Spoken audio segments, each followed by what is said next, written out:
bit more welly would be lovely. Yep, 1, 2, 1, 2. Oh, that's better. All right, here we go. Won't waste any more time. It's BBC Radio Leeds, Alex Belfield in the morning. And one of the things I love to do is bring you an artist with amazing music. And Imelda May blew me away with her latest offering, and she joins us on the programme now. Good morning. Good morning, Alex. How are you? I'm delicious and I'm marvellous, and all the better for talking to you, because you've just got the voice of an angel. Congratulations. Thank you very much. I'm talking about your speaking voice as much as your singing voice. Do the two generally go hand in hand? If you can sing, you can talk well? Oh, I have no idea. I just know I do talk a lot.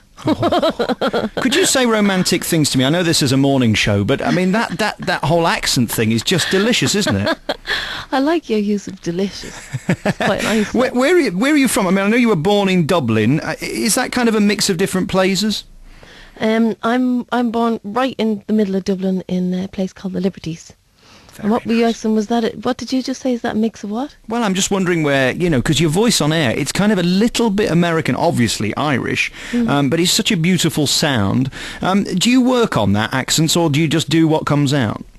Oh, no, just what comes out. I talk the same as the rest of my family. Because there's nothing worse, is it, than hearing those acts when they do karaoke and suddenly they become transatlantic and sounding like a New Yorker. No, I know, it's strange. The voice that comes out when I sing, I suppose it's neutral. There wouldn't be, I don't try to have an American accent or an Irish accent. I just sing with whatever comes out. I suppose I'm probably influenced. A lot of the music that I'm listening to is American, and a lot of it is Irish as well. So I don't know, it just comes out the way it comes out, but I don't try to do anything really. I'm trying to think of how to describe what you do. It's a bit folky, a bit bluesy. It's got a lot of guitars in it, and it's got you obviously singing over the top. Just a lovely sound. Were you always able to do it? Were you born singing?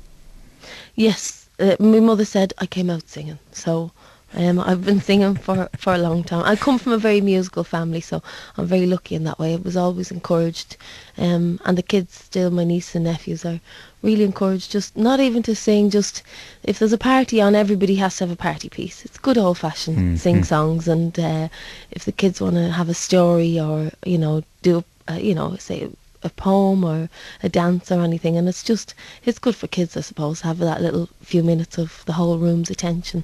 Do you have any limericks or poems that you could do for us this morning?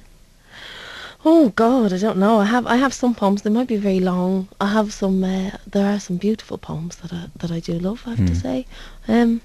What could I do for you? There's one that I used to love. It was one that the nuns taught me. That it was a really nice one. Do you want to hear that? Or is it Go ahead. No, it'd be lovely. I see his face upon the rose, and in the stars the glory of his eyes. His body gleams amid eternal snows. His tears fall from his eyes. I see his face. I can keep going. There's about three verses. No, go ahead. I could listen to you all day, love. Don't you worry about that. I see his face in every flower. The thunder and the singing of the birds are but his voice. And blasted by his power, rocks are his written words. I'm gone now. Don't worry. Why don't you put that to music? I was thinking more along the lines of I stood on the bridge at midnight, my lips were all a quiver, I gave a cough, my leg fell off and floated up the river. You gave a much more classy version. I love that better. I can't remember the one, God, the nuns would kill me if they were listening to me now. Isn't that terrible? That's lovely, isn't it? I like your one. Mary had a little lamb, her father shot it dead, now it goes to school with her between two chunks of bread. There's a nice one. Do you want any more? Tell me about the nuns. I mean, did you end up going a bit square for a while? Because I always imagine that there ain't much laughing going on when there's nuns and monks involved. Oh no, the nuns are great. I went to school, just the Holy Faith convent school in the Coombe, all girls school, and it was great. Same as any. Well, to be honest with you, I hated school, but same as any school. Nuns are the same as normal people. Some of them were absolutely miserable, and some of them were absolutely hilarious, same as anybody else. So. How old were you before you first met a boy then? About 18, 19 or something? My parents were very strict on me. They said I had to finish my studies, so it taught me to be sneaky. Well, I was going to be really inappropriate and ask you out on a date, but I don't know now. I might scare you. I'm Ginger for a start. Have you ever seen one of those before? You what? Ginger. Oh, I like red hair. I think it's gorgeous. Really? Yeah, I have a nephew with really, really gorgeous red hair, and he's beautiful. I love red hair. I'm in with a chance then. So no, you're not, because I'm married and my husband's huge and he'll kill Never you. mind about that. Let's not let semantics get in the way of a good interview. You've been working with so many brilliant people, from U2 to Eric Clapton to Van Morrison, Scissor Sisters, Lionel Richie. Across the board, people seem to think you're quite good. Is that a nice compliment? Yeah, it's great. It's really nice, especially when you're. I mean, I haven't worked at U2 or Scissor Sisters. Some of them things people put on there, and you're passing each other by on stages and saying hello. But I have been absolutely delighted to work with some fantastic people. So which one of those are true then? Let's cross them off the list. U2, did you work with those? No, they said we shared a stage with each other because we're on a TV show together. Well, that's rubbish. That's like me saying I did the Radio 2 breakfast show and I handed Terry Wogan a coffee. I mean, you can't say that. No, I know. Let's get... But we did pass... I did have a good laugh at... Yeah, get rid of that. Just get rid of that, yeah. Let's move on. Yeah, so we have... I did get to work with Jeff Beck, and I've been working with him, and that's a fantastic name, as people say, to work with. But for me, it's the person. He's absolutely fantastic and unbelievably talented, and a gem. I mean, England should be absolutely delighted to have him living and breathing in this country. He's so talented, and I was delighted to be asked to sing on his album Emotion and Commotion. He asked me to sing Lilac Wine, and I was absolutely delighted to do so, and then he asked me to sing on the Royal Albert Hall, and I was singing Hi Ho Silver Lining with him and Dave Gilmour, which was how cool is that? I know, that was I have to say that was probably one of the coolest moments. Well, other than talking to me, of course. Other than talking to you. Yeah, you used to do the clubs, and I'm fascinated by this, because a girl who was surrounded by nuns for most of your life, to then be flung into the Brussels Club or whatever in Dublin, it must have been quite an interesting learning curve.